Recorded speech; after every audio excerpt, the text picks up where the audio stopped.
His Excellency, the President of Senegal, Mr. Macky Sall, presides over the Merck Foundation Annual Conference, Mark Africa-Asia Luminary, and leads 10 African First Ladies and 15 Ministers of Health, in addition to more than 1,000 healthcare providers and policymakers from 58 countries at CICAD Dakar, Senegal, to define interventions to build healthcare capacity in the two continents.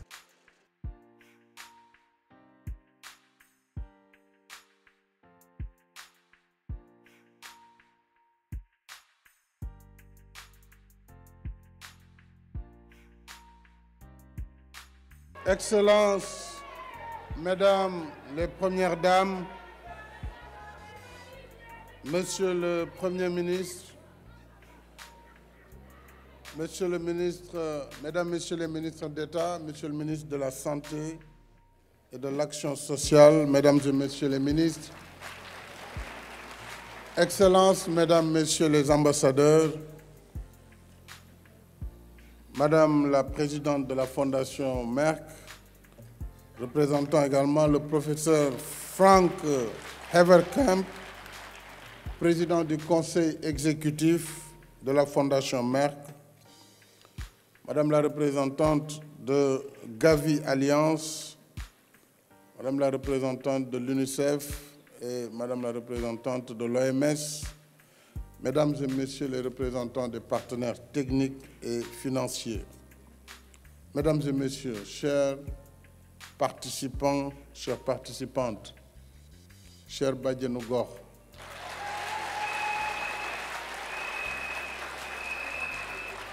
je voudrais, avant tout propos, saluer et remercier vivement les Premières Dames d'Afrique,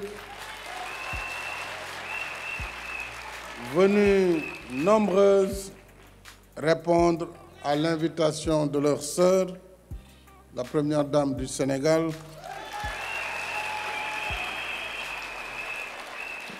à l'occasion de la 5e conférence de la Fondation Merck Africa. Merci donc aux Premières Dames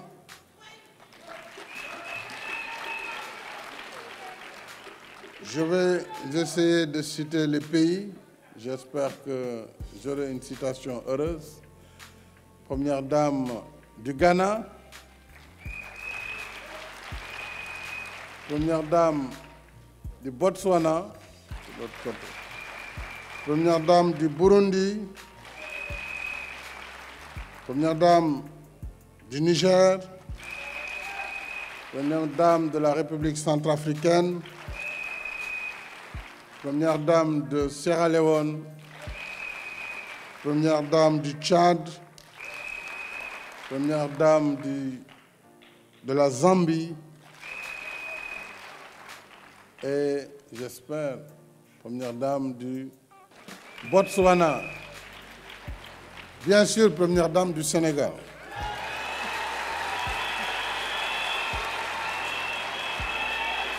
Thank you, s'il vous plaît. Thank you very much, dear First Ladies. We are very grateful to all of you for your time, your dedication, and your effort.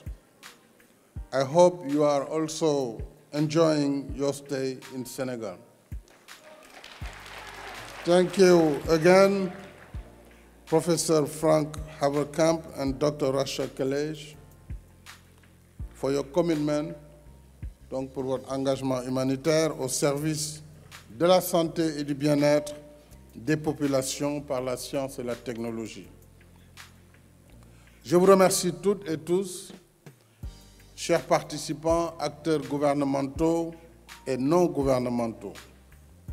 Par un heureux hasard de calendrier, cette rencontre coïncide avec la fin du mois d'octobre, que nous appelons communément Octobre Rose, qui marque la campagne de lutte contre les cancers féminins. J'ai saisi l'occasion pour féliciter tous les acteurs, ministère de la Santé et de l'Action sociale, remercier les acteurs mobilisés dans ce combat contre le cancer. Et je voudrais distinguer dans ces félicitations la Ligue sénégalaise de lutte contre le cancer, la LISCA. Il nous faut poursuivre nos efforts parce que le cancer reste une tragédie pour les malades et leurs familles. Il reste un vrai défi à la science. J'ai tenu à me joindre à vous pour cette cérémonie de clôture, alors que je suis rentré un peu tôt ce matin, précisément à 4 heures, venant d'un voyage, d'un périple qui m'a conduit en France et en Allemagne. Certains diront peut-être que de toute façon, je n'avais pas le choix, parce que ce que femme veut, Dieu le veut. Et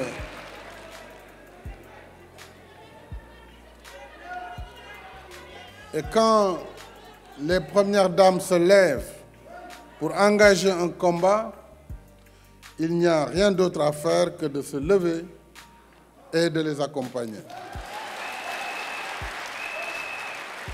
C'est vrai, surtout que c'est pour la bonne cause.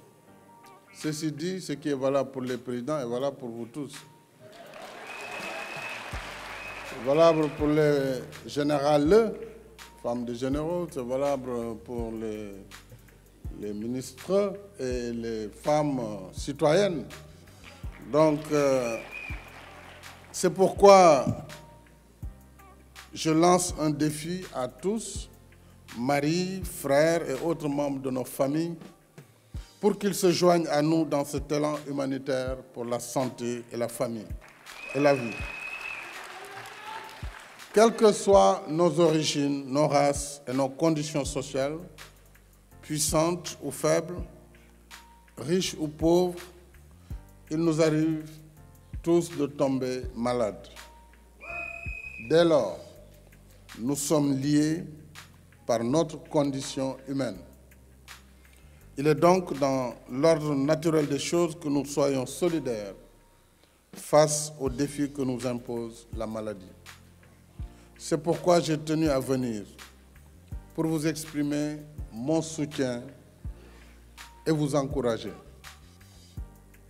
Et c'est en cela que je magnifie la participation des Premières Dames à cette conférence, essentiellement consacrée à la lutte contre l'infertilité, les cancers féminins et à d'autres problématiques de santé propres aux femmes et aux adolescentes.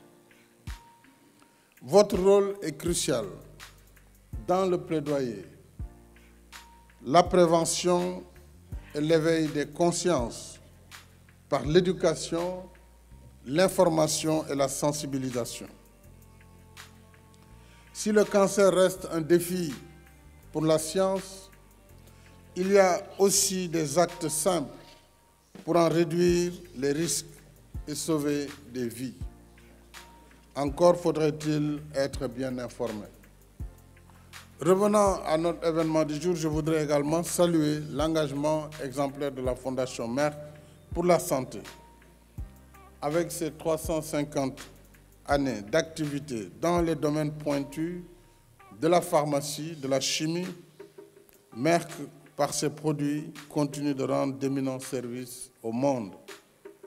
Mais au-delà du business, Merck, par sa fondation, inscrit son œuvre dans le marbre reluisant des valeurs humanistes. Je vous en félicite chaleureusement, Madame la Présidente, tout comme je félicite, comme je l'ai dit, nos partenaires sur la santé, dans la santé, à savoir Gavi, l'OMS, l'UNICEF et PAF. Je salue en même temps tous les ministres, tous les acteurs privés, membres de la société civile, experts tous les travailleurs sociaux, comme les Badianougor, ainsi qui ont pris part aux travaux de cette conférence. Bravo à tous et à toutes. Mais comme des athlètes d'une course de relais, nous devons tenir ferme le témoin et garder le rythme jusqu'au prochain passage de témoin. Parce que la course n'est pas finie. Et tant que la course n'est pas finie, il n'y a de temps ni pour le repos, ni pour le répit. Alors, maintenons le cap. Je déclare sur ces mots clos les travaux de la 5e conférence de la Fondation Merck Afrique. Je vous remercie de votre aimable attention.